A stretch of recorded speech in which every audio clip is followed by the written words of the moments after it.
Hello, I'm Locke Meredith and would like to invite you to join me on the next Legal Lines. It's going to be a very unique Legal Lines. I have two of my close friends from Lee High School, two of the greatest NFL football players, frankly, in my mind, in history. Leonard Smith, who is just inducted into the National Collegiate Football Hall of Fame, and Eugene Daniels, who played 14 years in the NFL. So join us on the next Legal Lines with Leonard Smith and Eugene Daniels. Hello, I'm Locke Meredith, and I'd like to invite you to join me on the next Legal Lines, where we're going to talk about you and the law. You know, a law is nothing but an exercise of power over you, people, places, or things. But where does that power come from? Where does the government get that power? And how is that power exercised? And do you play a role at all? That's what you need to know. So join us on the next Legal Lines, where knowledge is power. Welcome to Legal Lines. I'm Locke Meredith, and I'm very pleased to have on the show. It's going to be a unique and great show. Two very good friends from the old high school days, Leonard Smith and Eugene Daniels. These are two of the greatest football players for the NFL in the history of the game as far as I'm concerned, but they also went to Lee High School.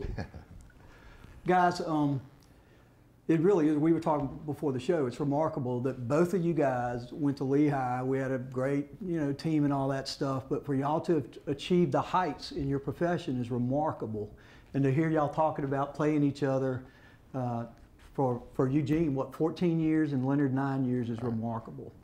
I know it's hard for you to do, and I'm not going to try, but I want you to explain first, Leonard, and then I'm going to ask Eugene.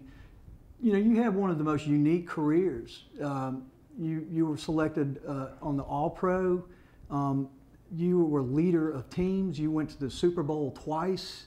Go ahead and tell folks kind of the highlights of your career. And Eugene, if you hear him fudging and not telling the truth or not saying enough, please help me. Well, it was just a great honor to get to that level, to go to the National Football League. You know, coming up, we was at Kenilworth together, yep. Lehigh together, and I went on to McNeese and performed at McNeese to a level that scouts looked at me even up until coming out my junior year.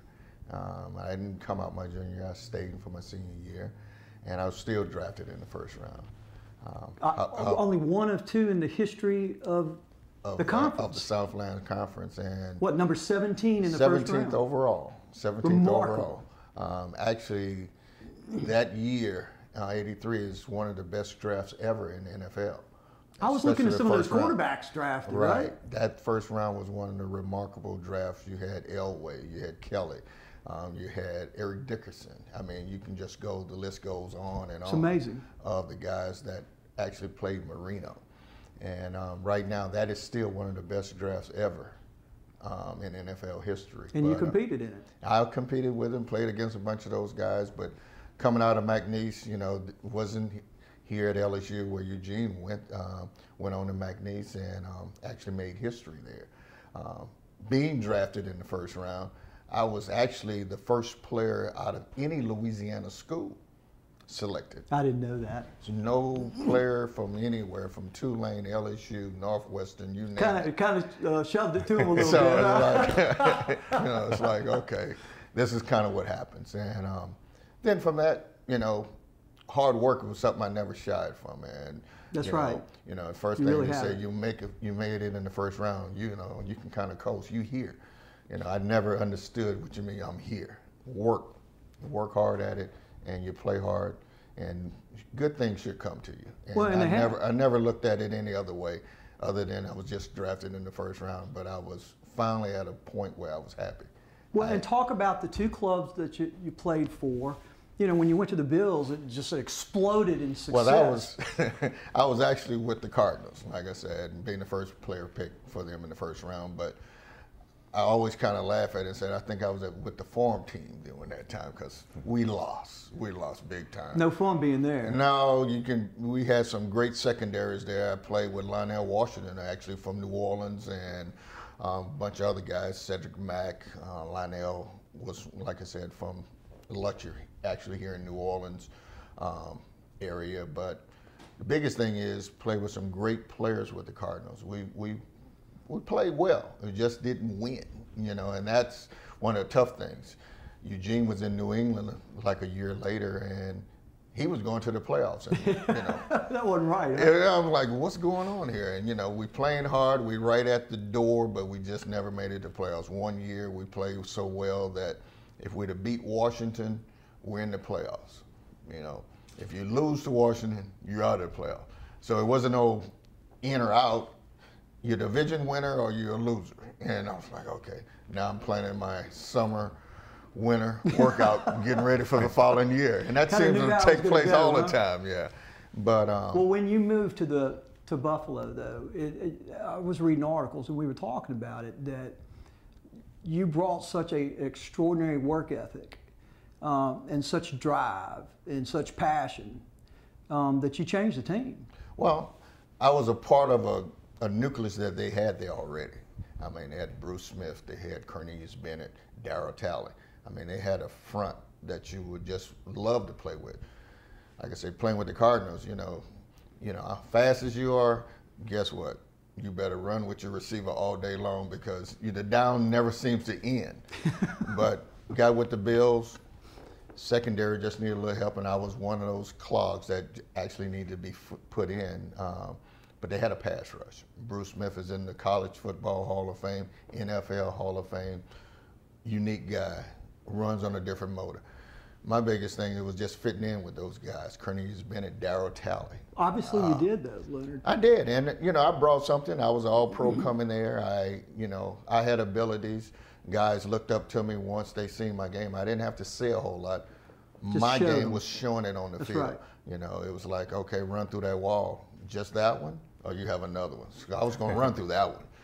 And it was more following me by not what's coming out of my mouth, by what I'm actually doing on the field. And getting the opportunity to get there, went into playoffs every year I was there. Yeah, what was it, like 4 in a row? It was 4. It started in '88. We went to the championship and played against the Bengals and lost that, but the next year we were back in the playoffs, and the following year we was back in the playoffs, and then from that we were in Super Bowls. Twice. I was in what, there 25 twice. and 26, right? Yeah, 25, 26, and the following year. We're the only team in history to go 4 years back to back to back to back and didn't win. But it takes an effort out of everybody to get there. Nobody got down. We did lose players, but someone else plugged in, and we proceeded to go to the next year. Everybody say, well, let somebody else get there. Well, somebody else needed to beat us. We just didn't win the big one. I tell everybody, I say, I hate to go to places and wear my second place ring when I know a first place guy. The rings look a little different. So I don't even bring mine. Well, you were just honored in an amazing way in December. You were selected for the National Collegiate Hall of Fame. Right.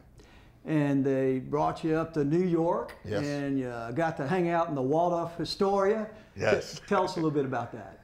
Great honor, great honor. Going in, I went in with quite a great group of guys. I mean, it's truly. One, Shane Collin, who I played with the Bills. Wow. From Penn State, he went in. There was like 17 guys. It was 17 guys, quite a few coaches, and just an honor to be there. I was actually the first player from McNeese to go. What an honor. We'll continue this on the next segment. This is Locke Meredith with Legal Lines. My guests, Eugene Daniels and Leonard Smith, some of the greatest NFL football players in history. We'll be right back. It's time now for Legal Lines Tips with your host, Locke Meredith. Hello, I'm Locke Meredith, and I have a Legal Lines tip for you. Remember, knowledge is power. And I want you to know if you're injured, Louisiana law grants you a variety of claims to make sure you're fully compensated. It's generally chopped up into several categories, the first being general damages. That's going to compensate you for your mental and physical pain and suffering, your scarring, disability, functional limitations, your loss of enjoyment of life. Also, it will compensate your family, frankly, for your loss of affection. It's called loss of consortium claim. Next category is specific damages. Those would be, say, for example, past and future lost wages, past and future medical expenses. You also have a claim sometimes for what's called punishment damages or punitive damages, typically only available when you're injured by a drunk party. Finally, you're entitled to legal interest from the date you file your lawsuit until you're paid and court costs. So my Legal Lines tip to you from me, Locke Meredith, make sure you know what your claims are. This has been Legal Lines Tips with your host, Locke Meredith. Welcome back to Legal Lines. I'm Locke Meredith again, and very pleased to have on the show for the first time. It's wonderful. two good friends, Leonard Smith and Eugene Daniels, some of the greatest football players in the NFL in history. Gene, your turn. Well, let's talk about your accomplishments. Also, extraordinary accomplishments. Started at Lehigh and went to LSU. Tell the folks. Well, yeah, well, obviously we started at Lehigh together. Played together. Played together, grew up together, ended up going to LSU, getting a scholarship to play there. Never in my wildest dream did I ever think I would play in NFL football. And you were a quarterback, I was a quarterback. At Lehigh in the good old days. Yeah, I got recruited as a defensive back, but I played defensive back and quarterback in high school. In the All-Star game, I played them both.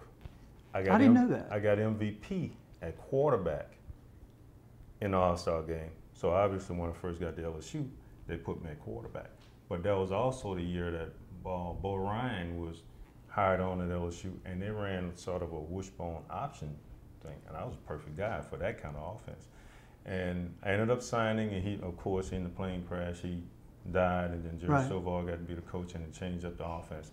And the best thing that ever happened to me. They moved me after 1 year from quarterback to defensive back. And when I moved from defensive back, it was sort of, I was the quickest guy back there, but didn't really know how to play defensive back yet. And I had a guy by the name of Greg Williams who they started teaching me. And I was fortunate enough to get drafted in the 8th round, going to Indianapolis. At that time, I had a buddy of mine who father knew a little bit about football and the draft and how it goes. Because usually back then you had 12 rounds of drafts. You only have 7 now. Right. You get to be drafted in the 8th round. The only thing you're expected to do is to go to training camp, relieve the guys who's going to make the team and not wear them out. And so, not wear them out so they won't be tired. And then after that, they release you, you come back home, and that's the end. So he asked me one day, he said, Eugene, what you going to do when training camp is over with? I said, what you mean? He said, when training camp ends, in other words, when they release you, what are you going to do then? And at that time, I had a 1980 Ford Mustang. I used to work in the summertime, so I could pay for it. So I turned around and looked at that Ford Mustang. I had no idea what to say, to be honest with you. And I looked at it, and I looked back at him. I said, you see that little Ford Mustang? He said, yeah. I'm going to put everything I own in it. Because when I leave here, I'm not planning on coming back. So I go to training camp, and Lord behold, I have a little short guy by the name of Frank Cush, who had a low man complex. And the only thing that he believed in, if you're going to have an opportunity to make this team, you better work hard. And that's what I read an article, and that's what they said. You showed up every single day and played hard every single day. Never talked. Showed up at training camp, Coach Stovall pulled me to the side and said, look, if you're going to make this team now, don't go to training camp believing what these other guys tell you. If they tell you the play goes, you're supposed to go to the right, you better check it, because 9 out of 10 you're supposed to go to the left. They're setting you up. So they're trying to make it, and you're not trying to. They're trying to make it. Done that No. So I go to training camp not trusting no one. Matter of fact, I didn't even talk. Only thing I knew is when they pressed that button and blew their whistle and said it's time to practice, I went full speed from the beginning to the end. It got to the point where some of the older guys said, man, come on, man, slow down, you're going too fast. I said, hey, I only know full speed. I don't know anything else. We was walkthroughs and I was going full speed. So one day we get up, we're going through the first week of going to training camp. The head coach and Bob Turpinning is the guy they call the Turk, the guy who cut you. You know, they come to you, they bring your playbook. So they're walking down the hall. They're walking down the hall together. So Frank Cush, the head coach, called me over and said he had a little short guy, a little hazel boy. Hey, Eugene, come here. So I walk over there. I said, yeah, coach. I said, me and him have a bet. And I'm looking at him like, okay, I bet him you're gonna make the team. He bet me that you wouldn't. Now, what do you say to the guy who's responsible for cutting you that you're not gonna make the team? Second time, I looked at him, I said, hey, I'm not planning on letting you nor me down. And I turned around and walked off. Get to the first preseason game, the guy that was in front of me made a mistake on a play. They threw me in. Had a great game, no interceptions. You have more interceptions in 1 year? You hold records like crazy. Well, my first year I had 6. I ended up being making the all-rookie team. My second year I had 8. Even more, right? I was tied at one point with Everson Walls, who ended up having 9 that particular year. And my third year, I only had 2, and I made a Pro Bowl alternate. I'm sitting up here, okay, I had thought I had better years, but the third year, but I had so many guys that had been in the Pro Bowl. I was in the league during the time of Hanford Dixon, Frank Minifield, Raymond Claiborne. Lester Haynes was still playing when I was playing. Mike Haynes was still playing. Those were 5 corners that were Pro Bowl corners. So it was kind of tough to make it. It was tough to make road it. To hoe, yeah, huh? yeah. It's, I was reading, you know, you have some of the organizations, longevity records that rival Manning, and there was one other, I don't recall his name. I had him at one time. And to be honest with you, I didn't know I had him. I didn't realize that I played that long until after the guy in public relations told me after I stopped playing. So 13 years total? Eugene? 14 years total. I played so 13 with Indianapolis and then one with the Ravens. Baltimore, yeah. Okay. But it was, I was, at one point, I was second behind Johnny Unitas as being most games ever played. Right, you played, what was it, 198 possible games, and you started and played in 186? Yeah, I started to play them. How did you guys deal with the physical trauma? I mean, I know you ultimately, your career was cut short because of an injury. Ice bag. Plenty of ice. But Leonard was more of a hitter than me. Leonard was known as the hit man. Leonard was, if you decide inches from the ground, Leonard was still hitting. You know, so he was more physical, which probably took a toll on his body, yeah. And I was more, by the time you get to me, all I want to do is bring you down and give us another play. Leonard was, when he gets to him, come on, to hurt him? He's trying to knock you out. So. Well, Leonard, tell me about the injury. Injury came from now that the knee. Wasn't LSU looking at you too? Because I know Albert Richardson, who played ball with us, also was at LSU. What, a year before you? Right. Well, mine happened in high school. It was the same thing. We had a deep thigh bruise in one of our playoff games, and you know, but LSU was on my little short list. And please, kids, don't put all your eggs in one basket. Because, you know, all the recruit trips you go on, you know, you're like, okay, but I'm going to LSU. I'm going to LSU. But lo and behold, injury and things didn't work out. So just don't put everything in one basket. Be prepared to look at some of those other schools you visit during the year. So you went to McNeese. All right, we'll continue this on the last segment. This is Locke Meredith with Legal Lines. My very special guest, Eugene Daniels. Leonard Smith. We'll be right back. It's time now for Legal Lines Tips with your host, Locke Meredith. Hello, I'm Locke Meredith, and I have a Legal Lines tip for you. Remember, knowledge is power. And I want you to know if you're injured and you have lost wages because of that injury, Louisiana law gives you a claim for that loss.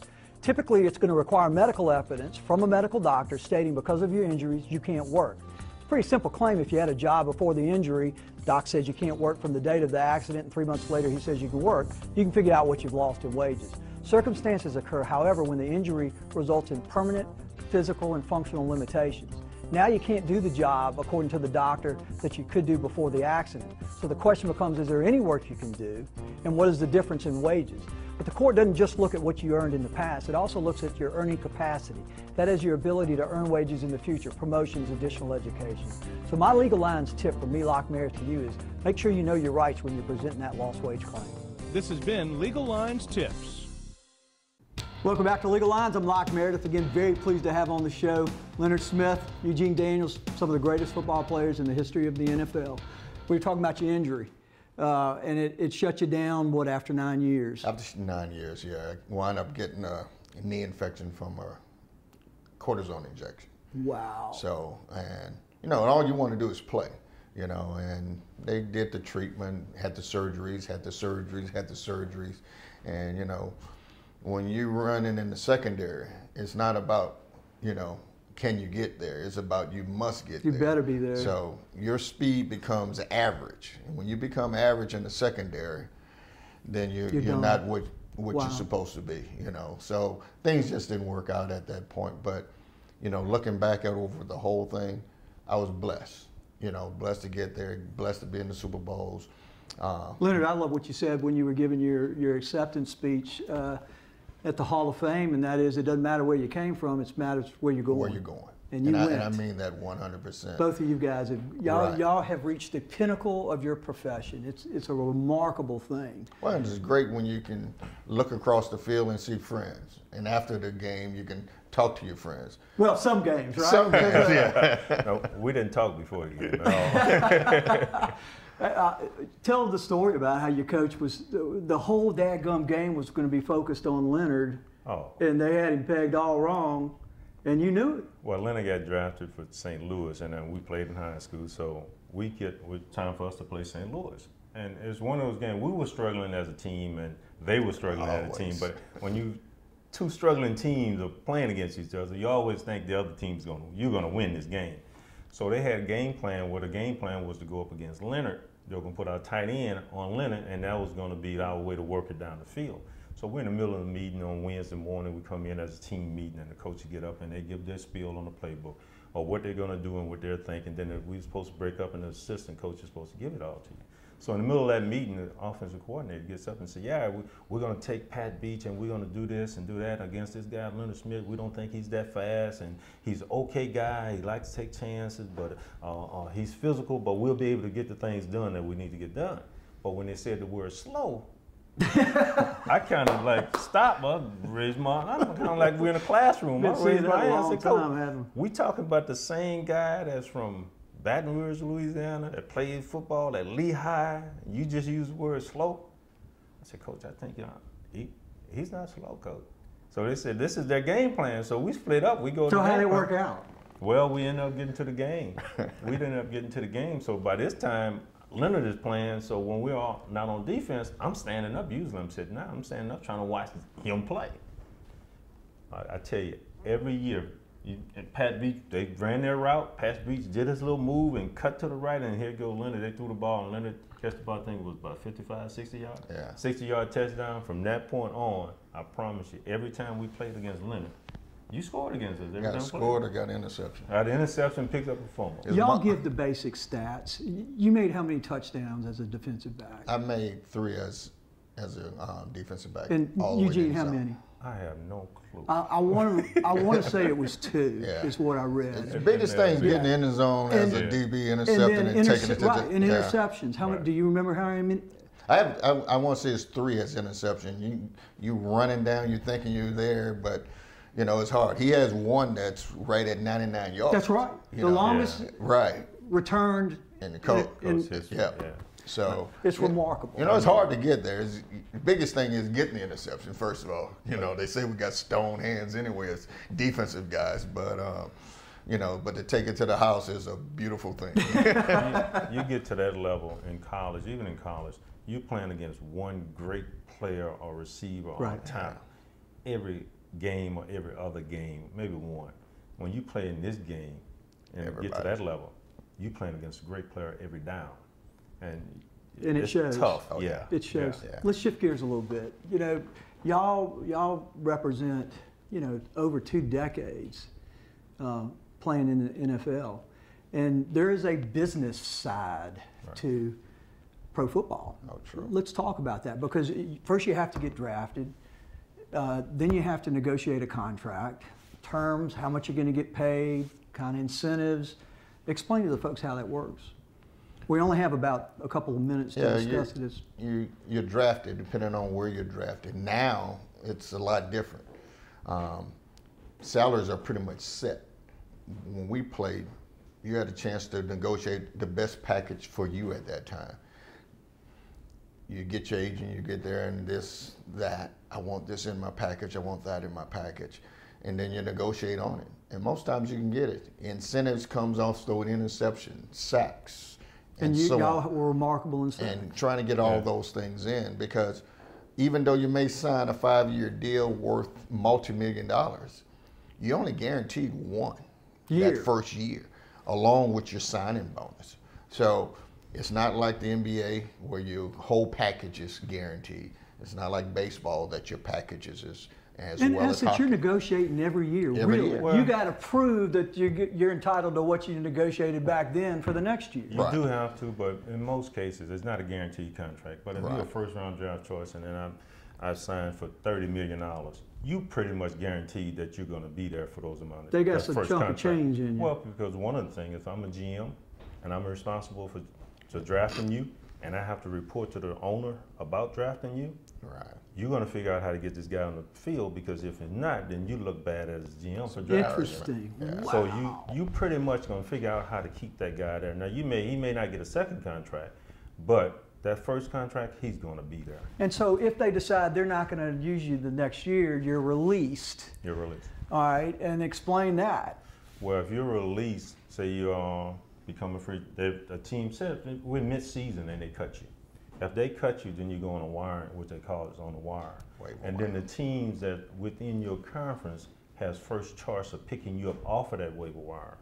If they pick you up off the waiver wire, then they have to honor your contract, the remaining of your contract. Wow, interesting. If you clear the waivers, because there's only so much time, maybe a day and a half to, if you clear waivers, then any team in the league can sign you. Now you're redoing your whole contract. Starting from scratch. You start over from scratch again. And then the trades that go on, because you were ultimately traded, right? And you have no say-so in that. And they put packages together with different clubs.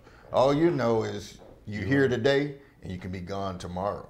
A lot of times a player know that he's going to be traded, then pretty much he does not know he's going to be traded. He finds out when he gets a phone call from the general manager and say, we just traded you so-and-so. Wow. And you're packing your bags now and you're going to another state. That's amazing. You know, we talked before the show that we wanted to kind of do a shout out to our Lehigh coaches and all the coaches that we've dealt with, Coach Earl Nolan, and of course we just lost Coach Jerry Wilkinson. We had Dale Weiner in our middle school, wonderful years, and Coach Lundy, who's gone now. Well, Weiner was in the high school 10th grade year. That's when he first at Lehigh 1 year. Coach Keaton, we had him together And one year. Coach Bill Boffinger. Boffinger. And of course the Lehigh students and the faculty is just a great school to attend. Right. And we really appreciate y'all dedicated in the articles I've read. Your achievements and your accomplishments to your family and your friends. Talk about the way that, because you guys are role models for so many, and that you understand that responsibility. Look, I say this. I was blessed. I played 14 years in the league, but I didn't just do that on my own. A lot of people behind you. Good Lord put a lot of people in my life that cared about me, from coaches to teachers, to people just around. All right, it's wonderful. I can't, and Eugene, you poured in by coaching high school and college, and Leonard's pouring in, and it's just been a wonderful experience. It's great, Locke. Appreciate everything y'all done. It's Locke Meredith, Legal Lines, Eugene and Leonard, thank you. We'll see you next time.